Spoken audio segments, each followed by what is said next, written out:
Hi, everybody. Welcome to English Digest. I'm Tom. Hi, I'm Stephanie. And welcome to the merry month of May. And we kick off the month of May with a unit on architecture, which involves things that were built by people, and that could include buildings and bridges and things like that. And indeed, we are going to talk about a pretty cool bridge. Let's see, this one is between Denmark and Sweden, and it actually goes under the water for a little ways. Ooh, and that sounds a little bit scary to me. I was just saying, anytime you have to go under the water, I just hope that nobody bad out there wants to blow the bridge up or blow the tunnel up, or maybe I'm too suspicious of bad people out there. But we're going to talk about a pretty cool bridge. I had to look up a term. I wanted to see what it looked like. The cable-stayed bridge was a term that I hadn't seen before. I'm not an expert on bridges, and I thought, well, what is that? So we're going to talk about this remarkable bridge and what it connects to. It connects two really important countries. But yeah, you have to spend some time under the water if you take it. The Oresund Bridge is one of the greatest bridges built in the last 30 years. Completed in 5 years, the bridge opened to the public in June 2000. It measures 16 kilometers in length and connects two countries, Denmark and Sweden, over a body of water known as the Oresund Strait. The incredible thing about this bridge is it turns into an underwater tunnel halfway through the drive. The Oresund Bridge is a cable-stayed bridge that consists of two levels. Cars go on the upper level, while trains travel on the lower level between Copenhagen, Denmark, and Malmö, Sweden. Beneath the bridge, there's space for ships of up to 57 meters in height to pass. In addition to the bridge, a remarkable artificial island was built at the same time. It allows cars and trains to meet on the same level before they go into the tunnel. This island is called Pebberholm, and it also serves as a nature reserve for multiple plant and animal species. The creation of this bridge and tunnel has shortened travel to 10 minutes by car and 35 minutes by rail. This cross-border bridge also helps both countries' economies by bringing in more money through tourists and businesses alike. The Oresund Bridge brings not only the people but also their businesses closer together to create new opportunities for all. Okay, folks, let's get started. This is our unit on architecture. Remember, architecture is not a building. It's a type of design for a building, right? So when you say, oh, I like that architecture over there, you're probably talking about the design of the building and not the building itself. So we're going to be talking about architecture, but not of a building today, but of a bridge. So this is a major piece of construction, you could say.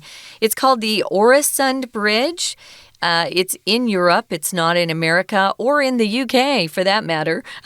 But it connects two very important countries, Denmark and Sweden. And they're calling it here the Bridge of Unity. When you talk about unity, you're talking about the state of being united, of joining forces with something.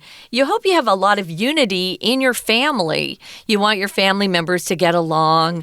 You like to have unity at work if you can get it, where you're not always arguing and fighting with coworkers. Having unity or being unified is a great state of being because there's just more peace and harmony that way.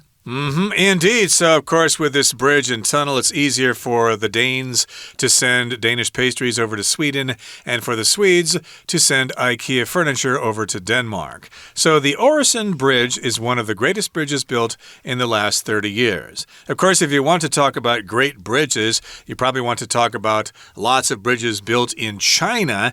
Some of them are quite spectacular, but this one's kind of cool because part of it actually goes underwater. And yes, indeed, indeed, we're calling it one of the greatest bridges that was ever built over the last 30 years. Now, completed in 5 years, the bridge opened to the public in June 2000. So it's been around for quite some time, and completed means they finished construction in just 5 years. It took them 5 years to build this bridge and this tunnel.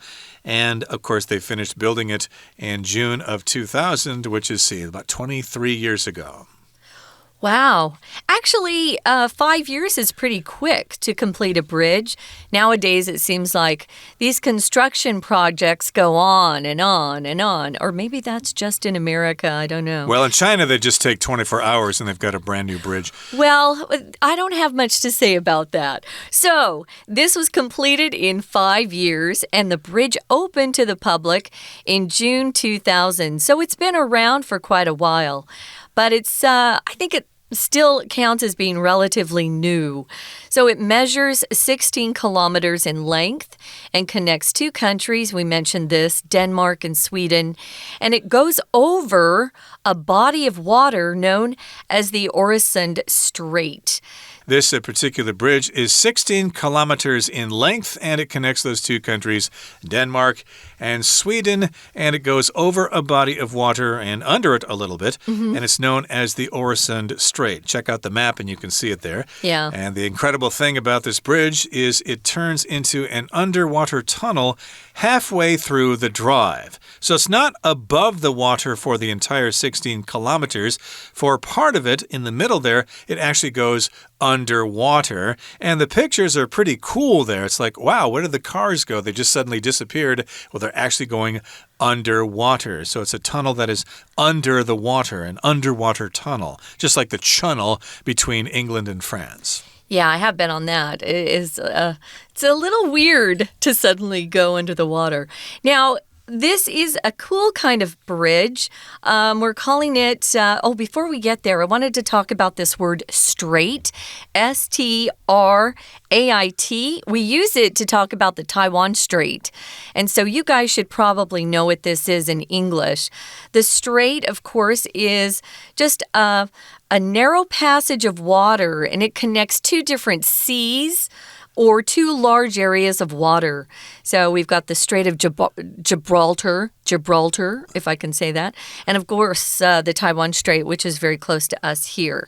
So this is also connecting these 2 countries, and it goes over that body of water that's called the Oresund Strait. So now you know that.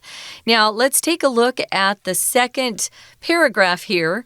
It starts to talk about what a cable-stayed bridge is. And our author says it consists of 2 levels. Before we get to that, though, let's talk about this word cable-stayed bridge. You can find it if you look it up online, but it has 1 or 2 1 or more, it could have even more towers. So those are those high things that stick up into the sky that the cables are connected to. They call them pylons, but that's pretty official language. You know, you'd have to be in construction to know what a pylon is. Now, the cables connect and support the bridge deck where the cars actually go on. That's the deck part of it. And these cables look like a big thick rope made out of metal. So that's what's holding these cable-stayed bridges. Yeah, it's different from a suspension bridge, which has a cable, and then the bridge hangs from those cables, hence a suspension bridge, or diaoqiao, as you call it in Chinese. But cable-stayed, as you said, has the towers there, and then you've got metal poles or metal cables or rods, I guess you could say, connecting down to the bridge. A good example of that would be the Chongyang Bridge here in Taipei, which crosses from, I guess, Taipei City over to Sanchong, I guess. I haven't been over that bridge in a long time, but that's an example of a cable-stayed bridge. And this particular bridge, the Oresund Bridge, is a cable-stayed bridge, and it consists of 2 levels, an upper level and a lower level, I suppose. And cars go on the upper level, while trains travel on the lower level between Copenhagen, Denmark, and Malmö, Sweden. So they put the cars on the upper level, and then the trains are on the lower level. If you've ever gone over the Bay Bridge in San Francisco, of course, they've got two different levels. I can't remember which level it is, but I think the upper level goes into San Francisco, and the lower level comes away from San Francisco into Oakland. Goes out, yeah. I don't remember. I have gone on it, but I can't for sure tell you which it is. So beneath the bridge, there's space for ships of up to 57 meters in height to pass. Those are pretty high. So beneath, when you talk about something that goes beneath something else, it goes underneath or below something. So maybe you have a ship, and if you go beneath the deck, you're going below deck. You're going under. So that's what beneath means. Beneath is a preposition. So go beneath. It goes beneath the bridge, and of course there's space for ships. They would need all sorts of forms of transportation. You've got cars and trains and ships that are all able to use the particular bridge. Yeah, somebody told me there are some tunnels beneath the CKS Hall here in Taipei. I haven't heard about that before, but they might be there for security reasons. I don't know, but yes, indeed, sometimes you do have passageways beneath another building. And again, that's where we're going to leave off here. We'll be back in just a couple of minutes to continue talking about this fantastic bridge in Scandinavia. But right now, we're going to listen to our Chinese teacher.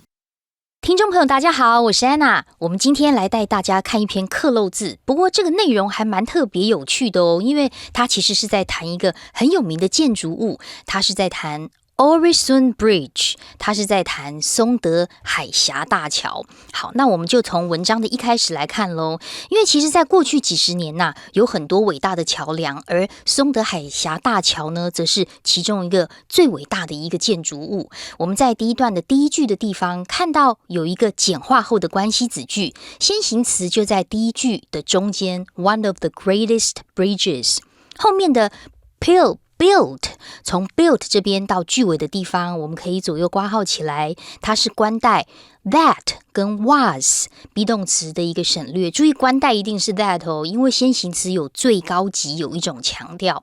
那接下来就来到第二句啦，第二句也很重要哦。第二句因为我们一开始在句首就看到 completed， 如果你莫名其妙看到 ing 啊，或者是 pp 甚至形容词，通常它就是一个所谓简化的分词构句。那这个完成在5年之内完成什么东西呢？一定是逗点之后的这个主词，也就是说，其实第二句话它本来就是要修饰这个桥的两种状态。原本应该是第一句 The bridge was completed in 5 years， 5年之内就完成了。逗点之后本来有一个连接词的 and， 而 the bridge 这座桥呢是在2000年的时候就对大众公开。那既然都在讲桥嘛，那我们就可以简化，因为在英文的写作当中，如果可以言简意赅是最重要的。所以 and 省略，我们把主词动词也都省略，就是所谓的分词构句。那接下来到了第三句的时候就来到我们课漏字的第一题了。第一题就给你4个动词那这个4个动词是不同的意思，言下之意你要把句子看清楚，文意看清楚之后才能够做判断。既然第三句我们看到的这个第一个受词是2个国家 Denmark and Sweden， 后面的逗点之后又有一个 over， 跨越 a body of water， 一个水域，而这个水域呢就是所谓的松德海峡。好，我们先把后面这个关系子句简化，先把它处理一下。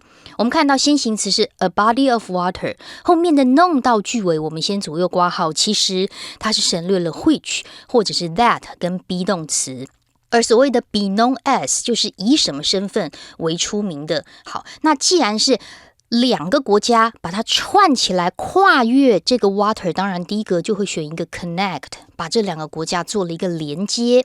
那接下来呢就提到这个桥还令人置信的，其中还有一个海底隧道会在途中变成海底隧道。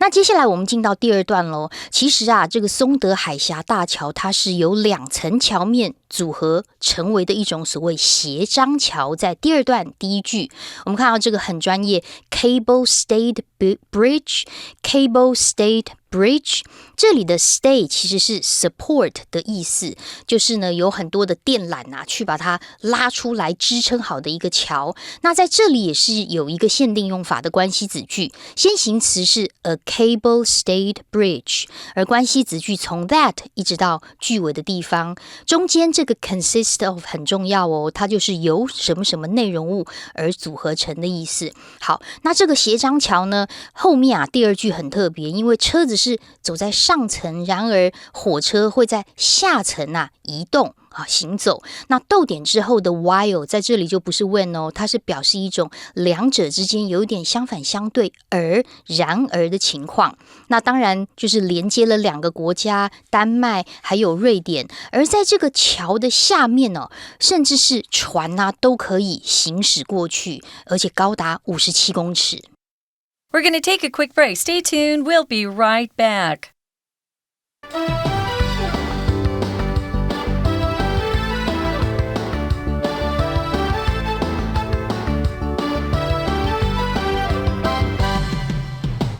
Okay, let's continue with our lesson. We're describing the Oresund Bridge. That's a bridge that connects Denmark and Sweden. The next time you go to England and if you rent a car there, you might have a chance to drive across this bridge as you're heading over to Sweden or back from Sweden to Denmark, whatever the case may be. And we did talk about the fact that it is a cable-stayed bridge, and a portion of the bridge actually goes underwater. It's an underwater bridge. Now remember, beneath the bridge, there's space for ships up to 57 meters in height to pass. So that's the point here. Of course, you've got lots of ships going to and from different places in Europe there, and they need to pass under this bridge. So it's quite high. The space between the bridge and the water can be up to 57 meters. So the bridge is up to 57 meters in height, at least for the ships to pass under. And up to here just means that's the range. Okay, it ranges up to 57 meters. That's the highest point of the bridge that is above the water. I don't think we spent enough time on consists of. Consists of is one of our vocabulary words or phrases. To be consisted of something or to consist of something just means that's what it's made up of or it's composed of those things.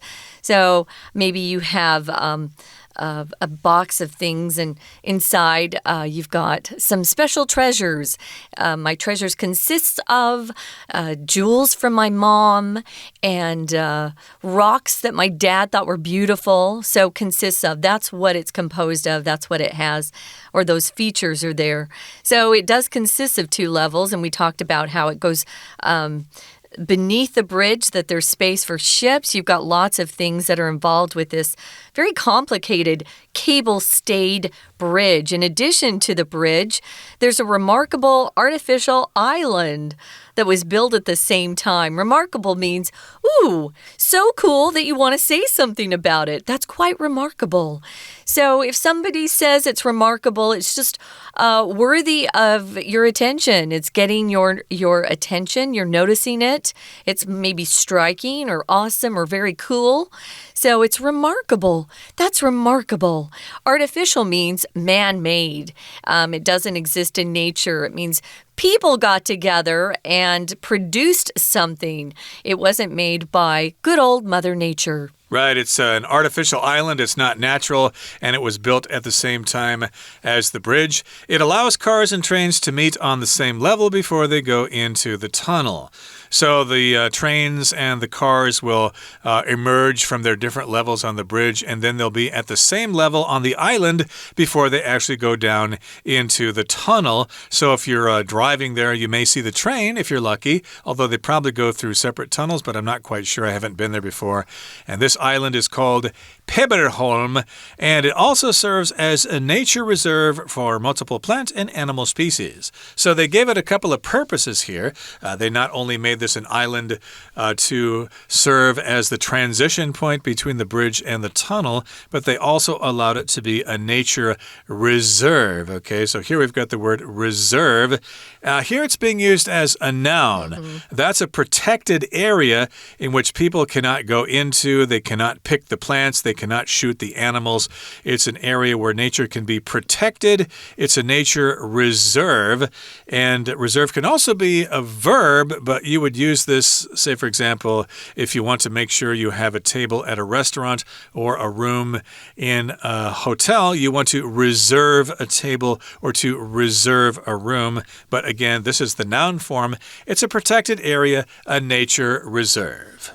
It's kind of a really cool place, actually. Now, this island is called Pebberholm, and it also serves as a nature reserve, as Tom was saying, for multiple plant and animal species.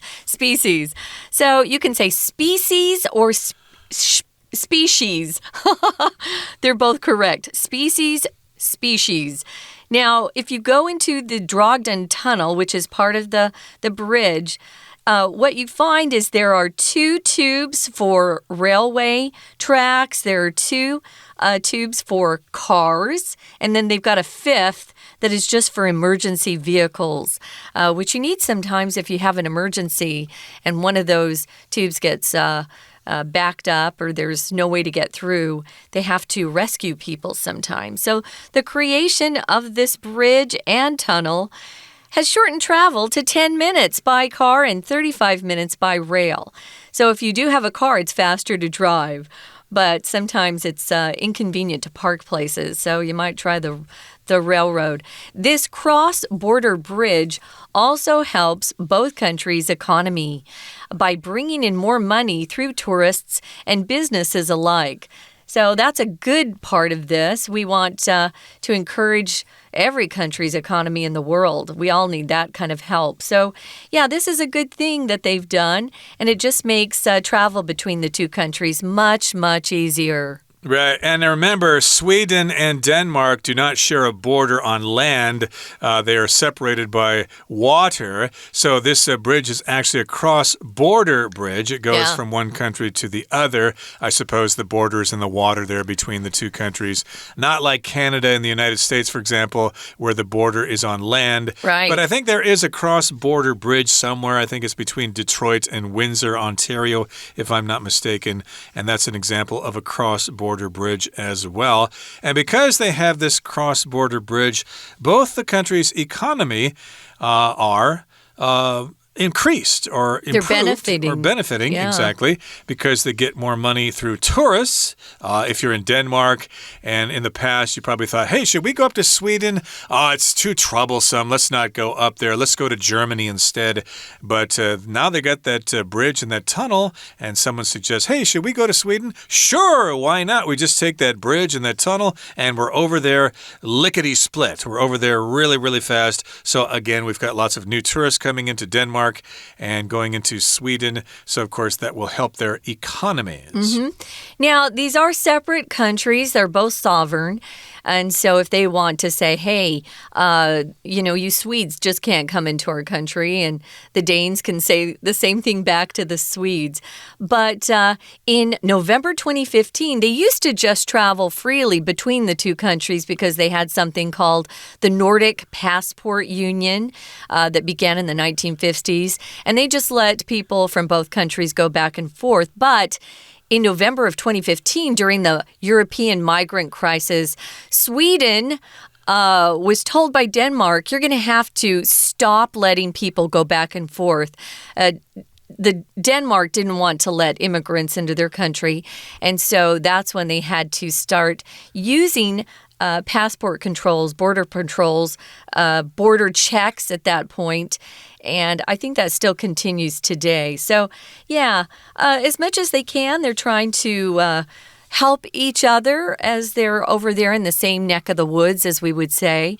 Neighbors should help neighbors, but sometimes countries have to protect themselves as well. Indeed, and I'm kind of wondering the nature of the cross-border procedure.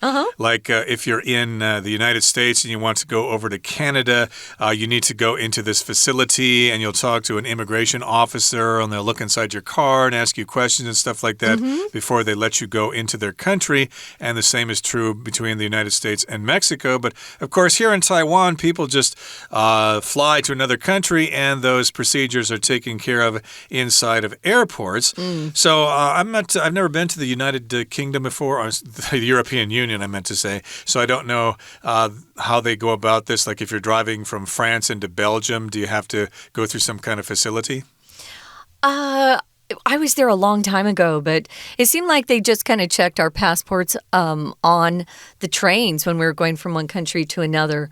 But that was before they were letting people go back and forth so easily. Between these two countries, at least, they're forced to show a passport or entry visa these days if you go between the two of them. So that's a little bit about the Oresund Bridge, about it bringing not only people together, but businesses closer together to create new opportunities for all. And we wish them a lot of luck. I think all of our economies are hoping we have a good year. Right, and of course there are lots of great bridges and tunnels to talk about. Hopefully all of you can have a sparkling conversation about that very subject amongst yourselves. Okay, that brings us to the end of our explanation for today. Here comes our Chinese teacher. 那接着呢，我们就来看，除了这个大桥之外啊，同时还有一个引人注目的人工岛。那为什么第二格要选 in addition to 呢？其实在课漏字当中，现在啊的学测通常都不太会考所谓的文法，可能5题顶多配个1题吧，还是要看得懂上下文。在这里我们看到本身在第二段第4句，也就是第2题题目当中，最后面有一个 at the same time， 同时我们看到有一个人工岛。那言下之意就是桥同时也建了岛，那后面又提到它的功能是用来做什么？言下之意就是针对这个 Oresund Bridge 做了更多的描述，所以应该要选D 的答案 in addition to something。 所以除了这个桥还有一个人工岛哦。那这个人工岛还有什么样的特别的地方呢？其实它的功能就出现在第2段第5句，它是让汽车跟火车在进入隧道之前可以在同一个平面上面交汇。而这座岛呢，在第6句它的名字就叫做 Pepper Home， 它也是一个 Nature Reserve 自然保育区。那接着我们就来看到第3段啦。第3段他就说其实这个桥跟隧道的建造就把整个的通行时间缩短到了10分钟，是开车，搭火车只要35分钟。可是大家注意一下，第3格后面这边的受词是 travel， 它指的是两地之间的移动，也就是说呢，距离会变短了，它是这个概念，所以答案的 B 呢才是会是正确的选项，应该要用这个 shortened。 那么接着我们就来看一下，在桥跟隧道已经把这个通行时间缩短到开车10分钟，搭火车35分钟。除此之外，这个桥梁还会透过游客企业赚进更多的钱。所以接下来我们来到第4句的时候，我们一样先看一下受词，后面是 more money 更多的钱，所以是赚钱带入钱来 bringing in more money， 所以第4题选 C。 而最后的第5题呢，因为我们看到也是后面的受词也有文意上 closer together， 让什么跟什么更为紧密的是两者接，不管是 the people 人民或者是 their businesses 他们的企业，其实都可以更为紧密，创造更多的机会，所以当然要选 B 的 not only A but also B。 当然 A 的 neither A nor B 是把 A、B 都整个否定掉，非 A 也非 B 哦。 C 选项的 either A or B 则是两者择一，最后 D 选项的 not A but B 则只有强调 B 而已，所以根据文意 B 才是正确的解答。以上是我们今天的讲解，我是安娜，我们下次见。 That's it, guys. Thanks for joining us, and we hope you'll join us for our next program. For English Digest, I'm Stephanie. And I'm Tom. Goodbye. Bye.